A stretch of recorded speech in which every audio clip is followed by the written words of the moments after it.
audience. So, Madam Vice President, I'll start with you, if you don't mind. So, you have been a leader on Africa policy in the Biden-Harris administration. And you visited, Suzanne mentioned Ghana, Tanzania, and Zambia last year. We missed you in Kenya. I'll get there, I promise. I will get there. And you focus specifically on investing in innovation and investing in young people and investing in women. Yes. So why did you take that approach, and what are your lasting impressions from the trip? What did you learn that was particularly interesting? Well, thank you, Madam Ambassador. And Mr. President, it is good to be with you on this stage. I strongly believe that we are at a moment where we should revisit and upgrade and update the narrative of the relationship between the United States and the continent of Africa. When you think about the continent, the median age is 19 years old. 19. It is predicted that by 2050, 1 in 4 people occupying space on Mother Earth will be on the continent of Africa. So when I think of it just from that perspective, many could rightly argue that the future is on the continent of Africa. Yes. I also think, and I'll speak very candidly here, that we have to revisit and revise the narrative around the relationship in a way that appreciates that ours, the role of the United States, should not be one of benevolence, but of thinking about the relationship in the context of partnership. So it is not about and simply about aid, but about investment. And understanding the capacity that exists and has been proven to be strong on the continent, and therefore is worthwhile in terms of an investment, understanding it will yield a great return on investment. And when I think, Mr. President, in particular about your leadership in Kenya, I think this is empirical evidence of the need, of the imperative of the United States through our government and private sector, partnering with Kenyans, with the Kenyan government, in a way that recognizes the extraordinary opportunity for continued investment writ large in innovation, thinking about what we must do as a global community around addressing crises like the climate crisis, what we can do through those investments that makes clear and real what we know to be the growth, that broad-based economic growth that occurs wherever and everywhere when you invest in women. And then doing that work through a partnership that also appreciates it is good for American business to be invested in relationships that contribute to global stability. Global stability, of course, results also in global economic stability. And so for all of these reasons, I simply believe it is the right thing to do, not to mention the intertwined history between the continent and our country.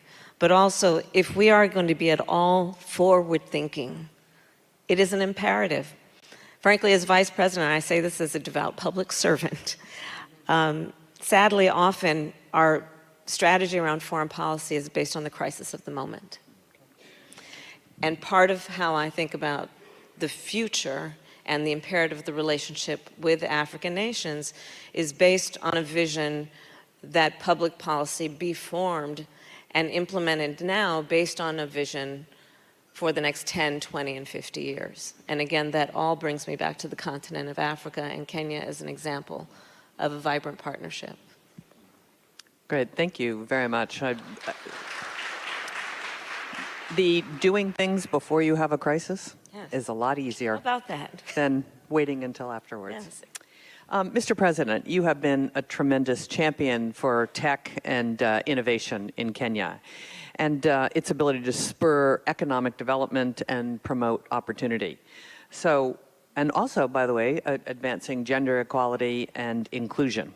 So just love to hear your point of view, maybe your evolving point of view on the power of technology and what it can do for Kenya. And for those of you who don't know, Kenya was the largest destination for startup capital on the continent in 2023, ahead of Nigeria, ahead of South Africa, and ahead of Egypt, which is quite a remarkable achievement.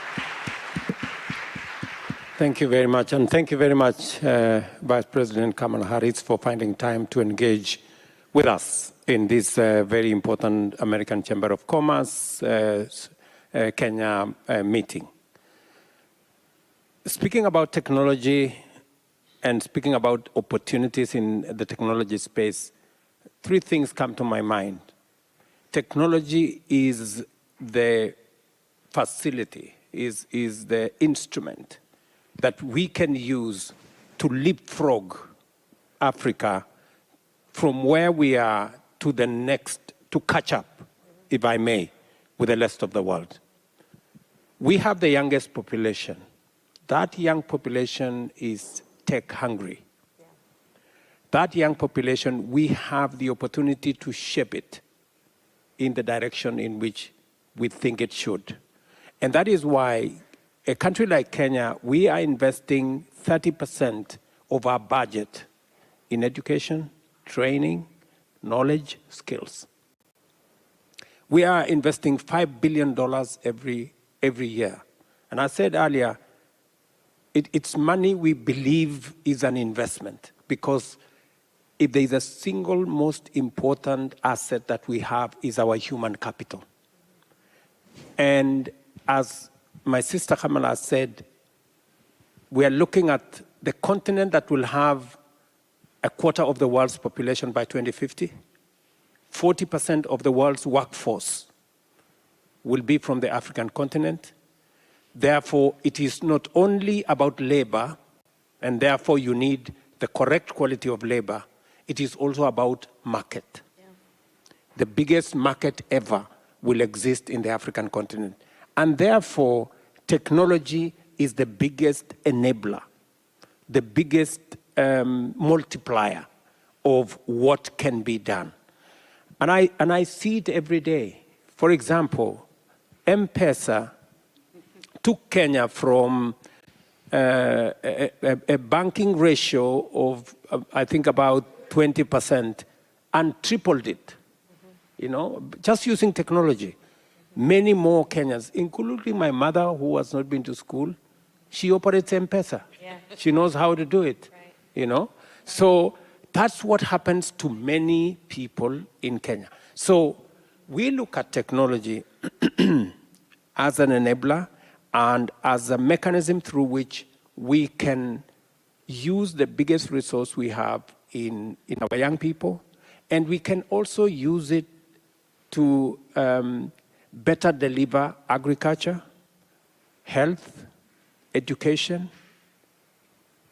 tax collection, government services. In fact, for Kenya, we are moving all government services. When I came into office, we had 300 government services.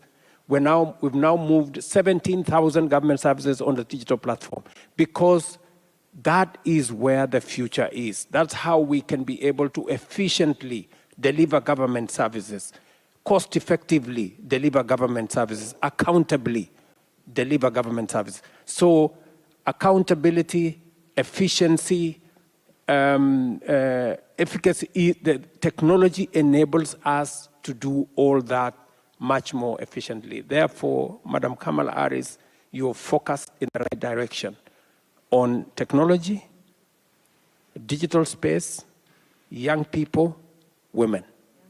I think that space is the space that will give us the greatest output as we go into the future. And it is, for example, the reason, just before you came in, we have signed in to $1 billion investment using American technology from Microsoft, capabilities from G42, capital resources from G42, and renewable energy from Kenya, because Kenya has the extra asset of having tech savvy human capital. G42 will tell you, and Microsoft, and I'm sure they are in this meeting, Microsoft will tell you some of their best human capital come from Kenya. Yeah, that's right. That's right. That's right. Madam Vice President, you might be interested to know that Kenya is the home to the only semiconductor technology on the continent, and 70% of their engineers are women. Ah. So, pretty remarkable. Fantastic. So, I know how hard you've been working on the digital inclusion project, and I think today you're going to talk a little bit about the progress that Yes. you've made, and building on the trip that you made to Africa. So maybe you can bring us up to speed on what you've accomplished and how you're feeling about the whole program. I will, but first I just must thank you, Meg Whitman, for taking up the position of being ambassador. I've known the ambassador for a long time, I say with a bit of bravado as a proud Californian, and your work and your groundbreaking work in technology is extraordinary, and this is just the perfect moment that you would step up and serve in this capacity, and I thank you for that. Thank you. Thank you. So digital inclusion was at the heart of the idea for this initiative that is focused on the continent. And I want to thank a few people who I know are here. Brad Smith is here. Michael Meback is here. It was companies like Microsoft, MasterCard, foundations. Melinda French Gates was one of the earliest to contribute as much as $10 million for the women in digital inclusion focused on women, the Ford Foundation.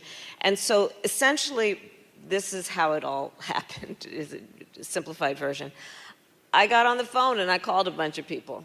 And I called them to say, I know that you have some interest based on the work that you've done before. Can we collaborate in a focused way that develops synergy around a public-private partnership? And the foundation for the work being digital inclusion, understanding that all business at this point is tech business.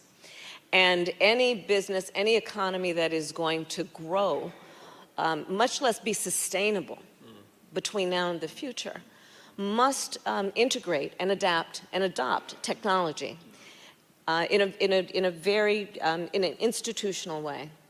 And this includes, as you described, Mr. President, your mother. It includes that it must be the people, not just the governments and the corporations, that understand how the technology works.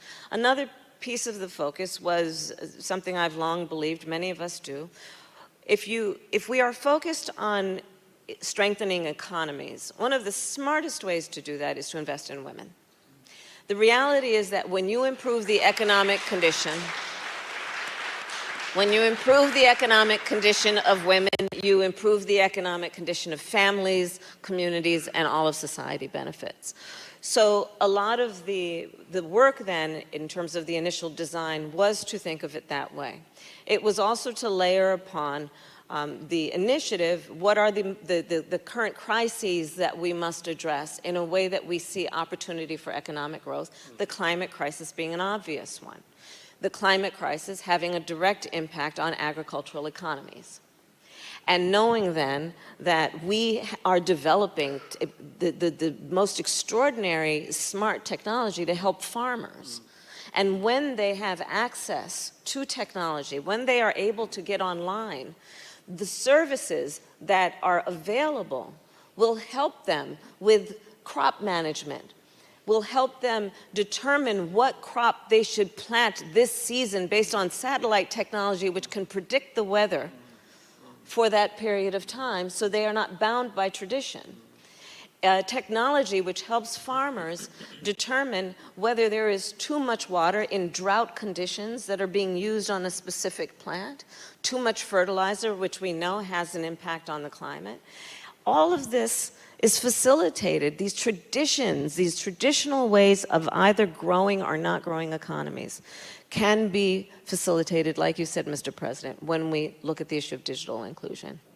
So we developed this partnership that is a public-private partnership. I know that Michael and Brad talked earlier about what we are doing specifically, but the vision is that we can, and U.S. businesses in particular, can partner with our allies in a way that invests in the infrastructure that allows these economies to thrive.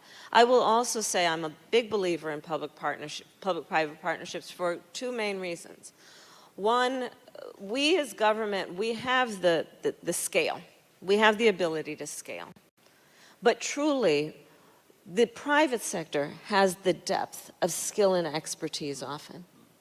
That when you combine it with the scale capacity of government, can have a profound impact on large populations of people. The second point I will make, especially as Vice President, is that through these public-private partnerships, I can speak then with our allies or potential partners around the globe. I'm doing this work, for example, in the northern part of Central America. And I can then sit down with world leaders and explain to them that private investment, U.S. investment, will be dependent and reliant on in rule of law, on democracy, on an adherence and respect for human rights. And understand then in that way the power of public-private partnerships, especially when we are talking about these relationships around the globe. Understanding that increasingly U.S. business is interdependent with our allies and nations around the world, and these partnerships then make a lot of sense. Let me follow that up quickly, and we have just a few more minutes. But, Mr. President, tell us a little bit about how you think about these partnerships and how you think about since we're here in America, how you think about the American companies and how they're helping you to build out this ecosystem. Vice President Kamala Harris has said a very profound thing about relationships, building the correct relationship. We need to recalibrate, our engagement. Let me start with where we were at the Africa Climate Summit last year. At the Africa Climate Summit last year, we pushed to change the narrative around Africa. For a long time, it was about blame game, who caused this, why this has happened. We decided we cannot continue to be in the victim corner. Let's get ourselves and project a new narrative. Kenya and Africa can be part of the solution.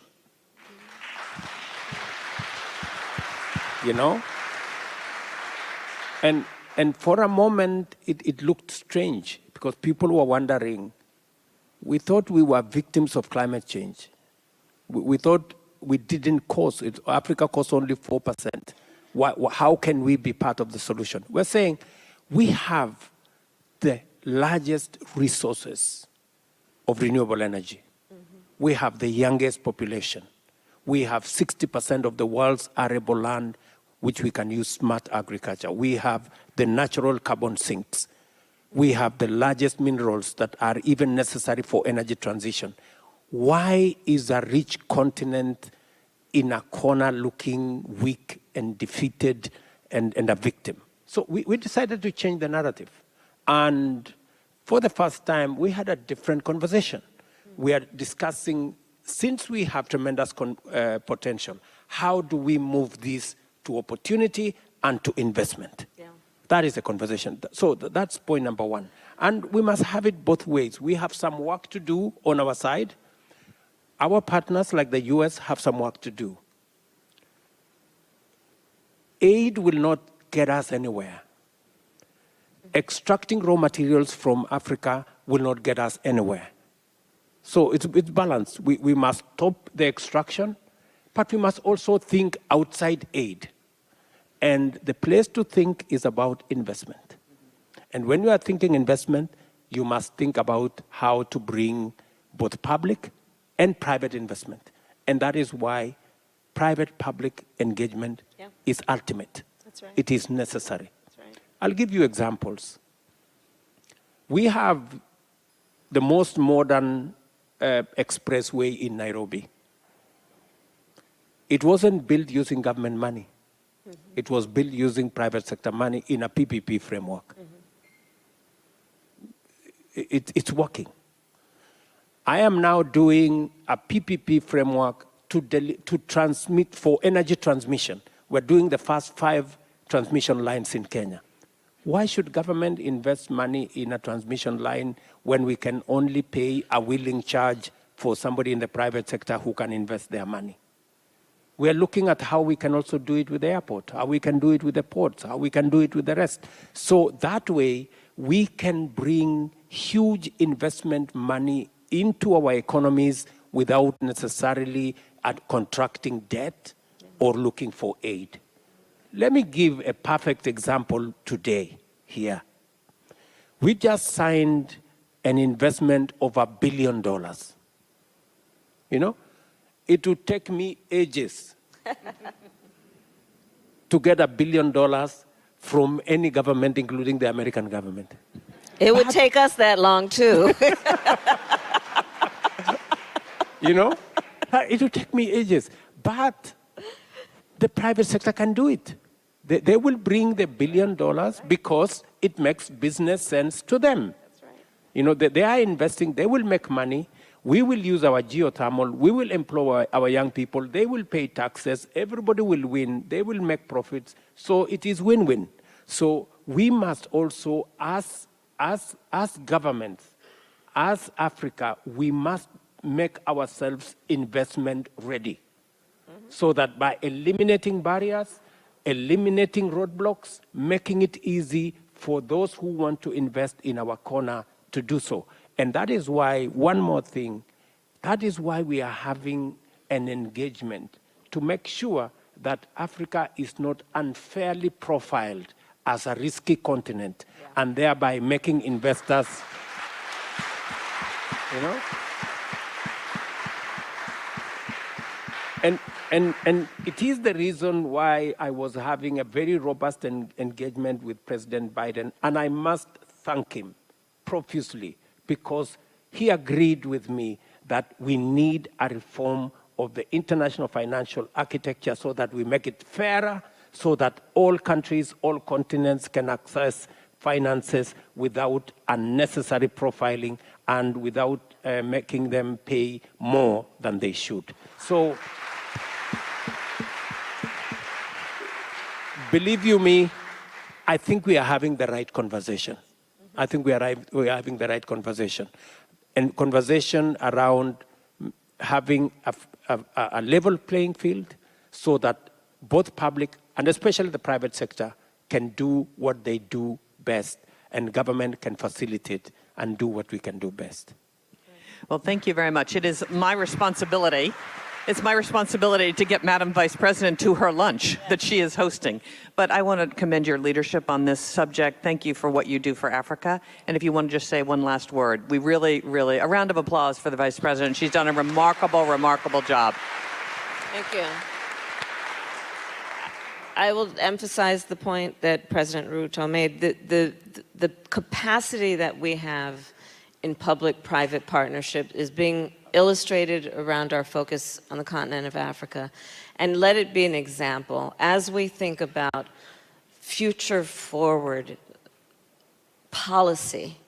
That is where the future is. We in government don't have not only necessarily the depth of this skill, but we cannot pull together the billions of dollars, to your point, that we can do with these kinds of partnerships that will have exponential and immediate impact. And I'll just close with this.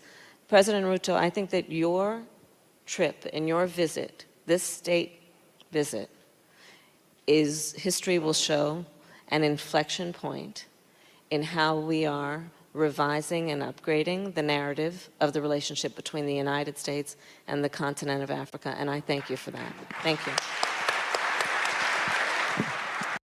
Thank you very much.